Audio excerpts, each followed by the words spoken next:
Hello and welcome to The Steamy, the Scotsman's politics podcast. I'm Alistair Grant, the political editor of The Scotsman. Donald Dewar's towering place in Scottish political history is beyond question. He's a so-called father of the nation, the First Minister of Scotland who helped make the dream of a Scottish Parliament a reality after almost 300 years. But until now, there hasn't been a full book-length biography of this most consequential of figures. Well, this week that will change with the publication of Mark Peel's new book, Scotland's Lost Leader, based on dozens of interviews, reams of archive material. Mark has previously written biographies of figures in cricket, politics. I sat down with him to discuss this new book and to talk about the life of a remarkable and unusual politician. Mark, it's 2.5 decades from the untimely death of Donald Dewar. Why did you decide to write his biography now? Well, I'd been actually looking to do it for a number of years. I knew Min Campbell reasonably well, and he had sort of encouraged me to do it. But then sort of COVID came along, and also I actually got a fairly downbeat assessment from my agent Andrew Lowney about publishers and all the rest of it. And so I sort of rather put it off. But then I thought, well, you know, he's a big figure and it's something that should be done. And a lot of books, actually, you know, Blair Brown memoirs and things, didn't refer to him that much because they were concentrating more on global issues or national issues. And so, so I felt that, you know, here was somebody about which not a lot had been said, and it was a subject that interested me. I mean, I'd met him when he'd come to the Fettes Political Society back in 1985, and I'd followed his career quite closely, and I knew a reasonable amount about him talking to other friends and colleagues of his. So it was something, you know, that really interested me, particularly after I had done the Shirley Williams biography, which I'd really enjoyed. And I suppose the other thing was I was looking for a change from cricket, and much as I love it. And so, yes, I thought, you know, 25 years on was quite a good time to be able to reassess him. You're obviously a former teacher at Fettes, I should say. Were you involved in politics at all? Did you have a political background? No, not really. I mean, it's something I'd always taken a great interest in, and I did run a high-profile political society as well as teaching it. And I suppose I mean, James Douglas Hamilton, who was the local MP, was a good friend. So I used to go out canvassing for him. But other than that, no. I mean, I never really sought political office or anything like that myself. And you write about Dewar's solitary upbringing. He was an only child. Both his parents suffered ill health when he was young, to the extent that Dewar was actually sent to a boarding school run by friends of his parents at the age of just 2, which I found sort of incredible from a modern perspective. Yes. He came back to Glasgow after the end of World War II, but throughout school he seems to have led quite a solitary life, and that left its mark. Yes, I think it definitely did. I mean, you say the only child of elderly parents, both of whom were ill at various times, and as you say, I mean, a very bizarre upbringing, really, particularly between the ages of 2 and 8, did leave its mark. And I think really to the end of his days, he remained, although he could be very witty in select company, that by and large, he remained very solitary and private, actually. I mean, he always said, you know, he wouldn't be writing his own memoirs or anything like that. And he thoroughly disapproved of people who, as it were, told tales out of school in books and things, you know. He was elected the MP for Aberdeen South in 1966, the beginning of his political career. And even in those early days, it seems like his capacity for hard work, for the kind of graft of politics, was pretty phenomenal. Absolutely. I think that, remained with him throughout his career. He was a very assiduous constituency MP. He took a full role in the House of Commons at a time when, of course, the Commons was more important. And I think on top of that, I mean, you know, he, even in that early stage, he was associated with a couple of select committees and sponsoring, I think, 2 private members' bills, certainly one on divorce for Scotland and one on the trying to get rid of the non-proven verdict in jury trials. So yes, absolutely, he was incredibly hardworking, and I think even when as First Minister, he did his Saturday surgeries in his constituency. He would be seen at the end of it all knocking on somebody's door to check whether their drain had been fixed or whatever. And one of the things that struck me reading your book was how much of a sort of idiosyncratic, odd character Donald Dewar was. And I don't mean that necessarily in a bad way, but it seems like more of his antisocial tendencies might have been exacerbated after his wife Alison left him in the early 1970s for Derry Irving, a former university acquaintance of Donald Dewar's. Yeah, absolutely. Later the Lord Chancellor from 1997 to 2003, serving in the same cabinet as Dewar. And it was quite an incredible, messy situation. It was.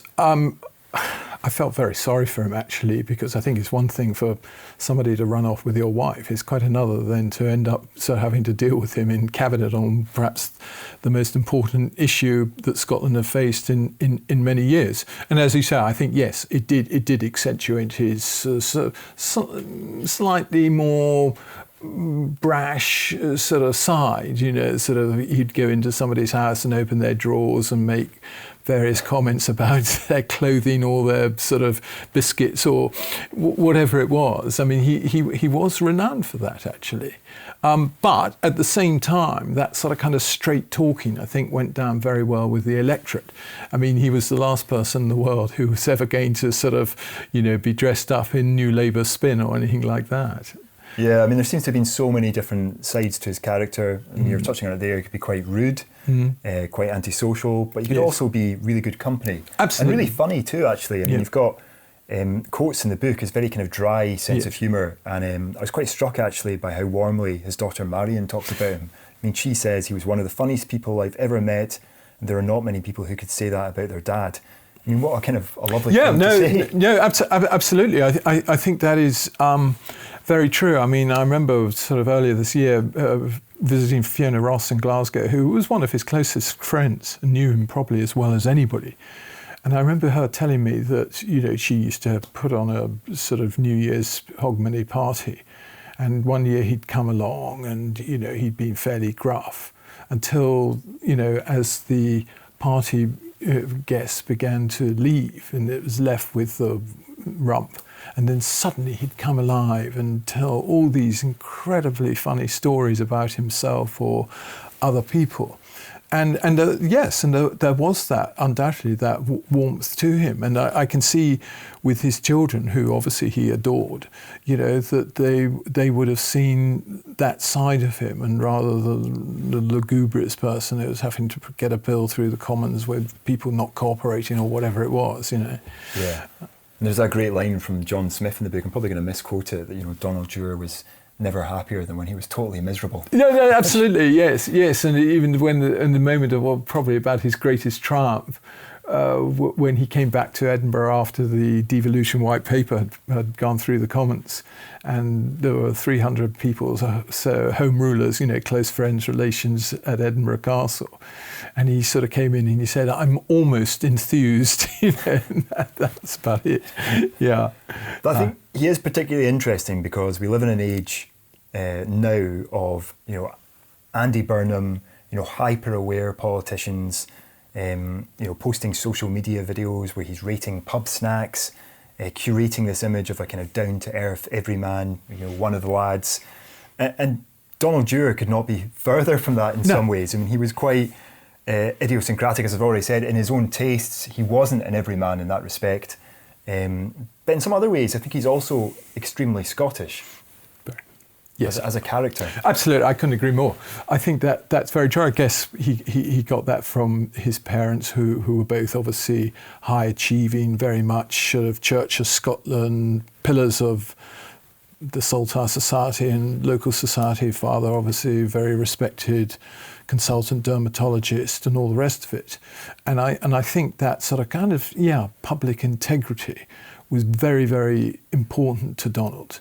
And he was. I mean, he was very highbrow. I mean, he knew more about Scottish culture and literature and history than probably the whole of the SNP put together, despite the fact they used to label him a traitor. I mean, Donald was the quintessential Scot. And popular culture would be totally beyond him. I mean, as he said, as long as he could phone a friend on Who Wants to Be a Millionaire about sort of broccoli spears, as he called her, he'd be fine probably on the rest. But I think the saving grace, perhaps, particularly for a Glasgow MP, was he loved his sport, and particularly football, and he could talk to anybody about that forever.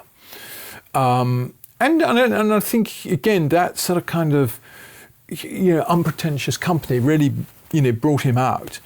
And I think he was, as he said, he was much happier at a Glasgow street party at the Millennium than at the whole sort of highbrow stuff at the Millennium Down, with the Queen and everything. And I think that was absolutely him. And he seems to have been quite a kind of complex figure politically as well. I mean, he was intrinsic to devolution, the devolution project under New Labour, such a huge figure on the Scottish political stage. He did also sometimes display some, perhaps in retrospect, some quite poor judgment, and seemed to have a kind of chronic indecisiveness when he became First Minister as well. And he was certainly the subject of quite strong criticism from the Scottish press. Very much so. I think that is absolutely true, and perhaps sometimes forgotten.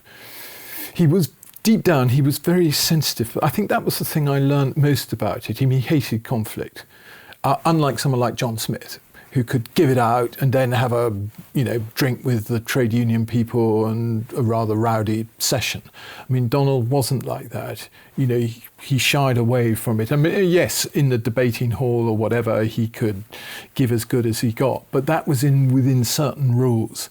And I think that's where he really struggled with the SNP, because he found that they went outside the traditional rules of the game, onto the streets, rent strikes, and, calling him a traitor and throwing things at him at Garscudden. And that side of life he really disliked, actually. And so, yes, I think part of the indecisiveness when he was First Minister probably came from the fact that actually he was carrying the can for too much, and that he just lacked the energy. Because, of course, most of the people in his cabinet had never been in a cabinet before. A number of them hadn't even been in politics before. Might have been in local politics, but certainly not as MPs or MSPs or whatever.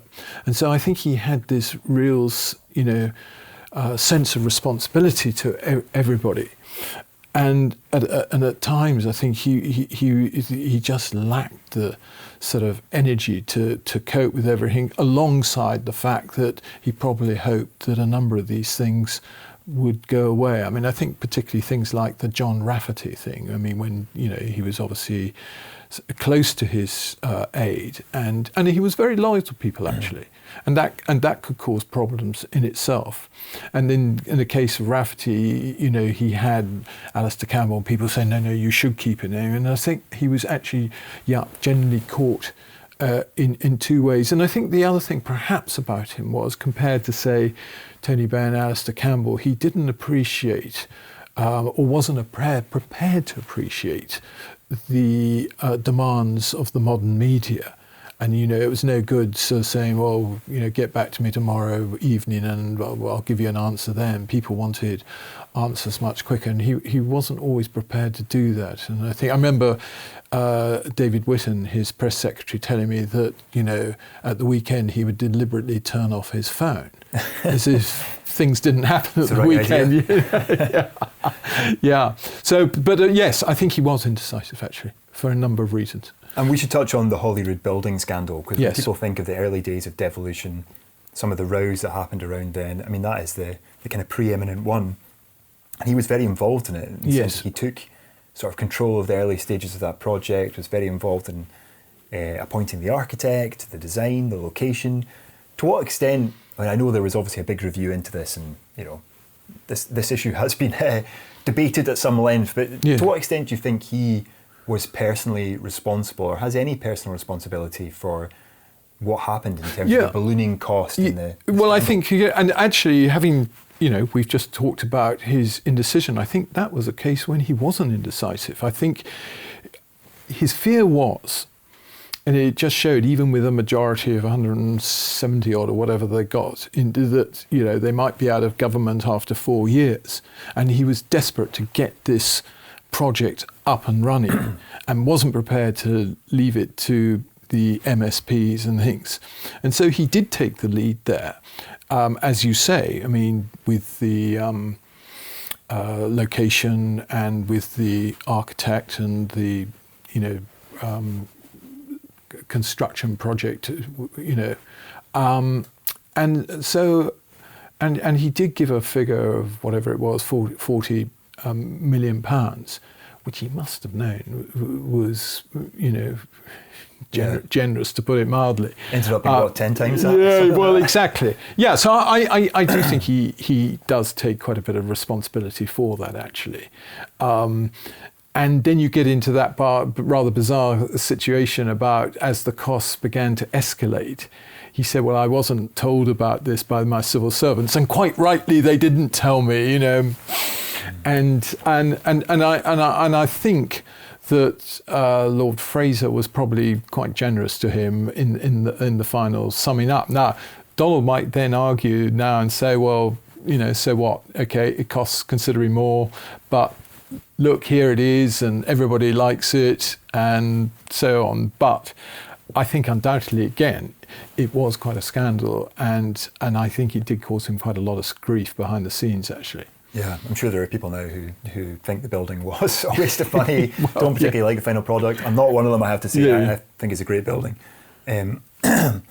But we obviously talked about his kind of difficult, complex relationship with the press, particularly when he became First Minister, that kind of those very early days of devolution. Yes. But on his death, he was then lionised by the media. We often have this phrase, father of the nation, architect of devolution. I mean, to some extent, I suppose that was the unexpected nature of his death, but it seemed like it took him being removed from the political stage for people to realise what a kind of towering figure he was in terms of Scottish politics. I think absolutely.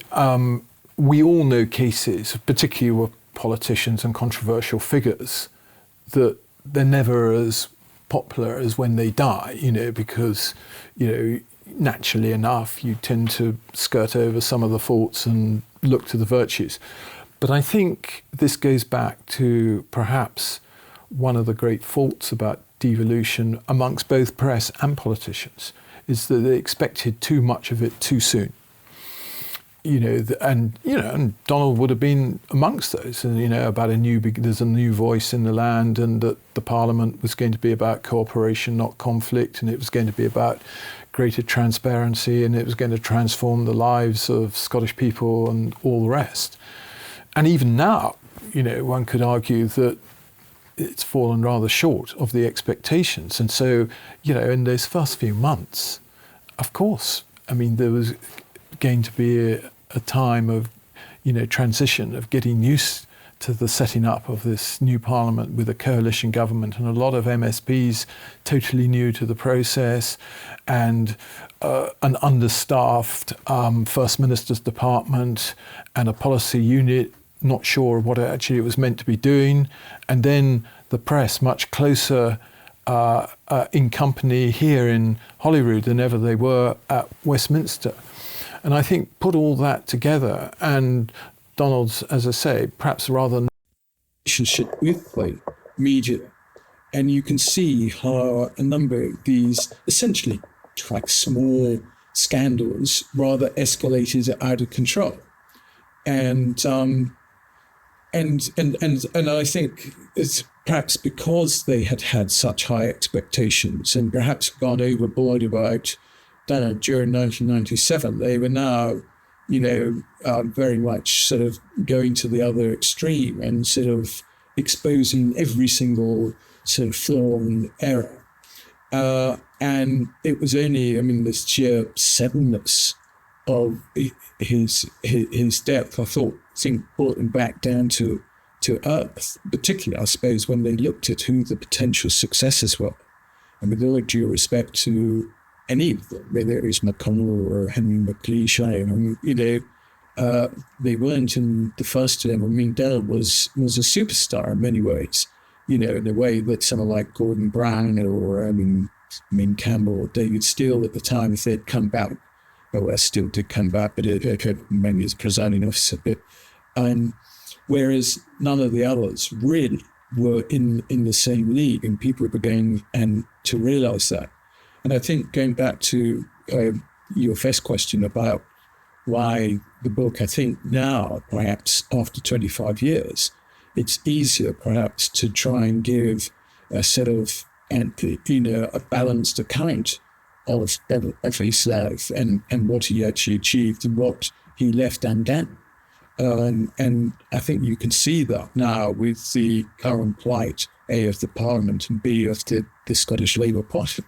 Yeah, well, I'll come on to ask about that, Alistair, but before I do, I mean, that speech that Donald Dewar gave in the opening of the Parliament, you kind of referred to their new voice in the land, all those kind of references to the past and speak at the Mearns and all that kind of stuff. I mean, I think that probably is one of the best Scottish political speeches of all time. Yes. But what it sounds like an obvious question, but what do you think Donald Dewar's legacy is today? How do you think people think about him?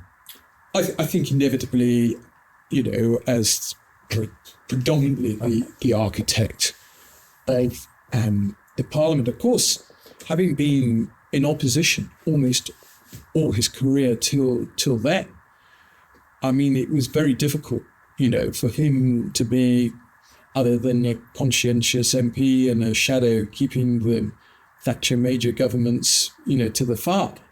And obviously only when he gets into a government that he can really have a legacy outside being, as I say, a conscientious MP and an outstanding public servant in his own way, a model perhaps for certain politicians to look up to.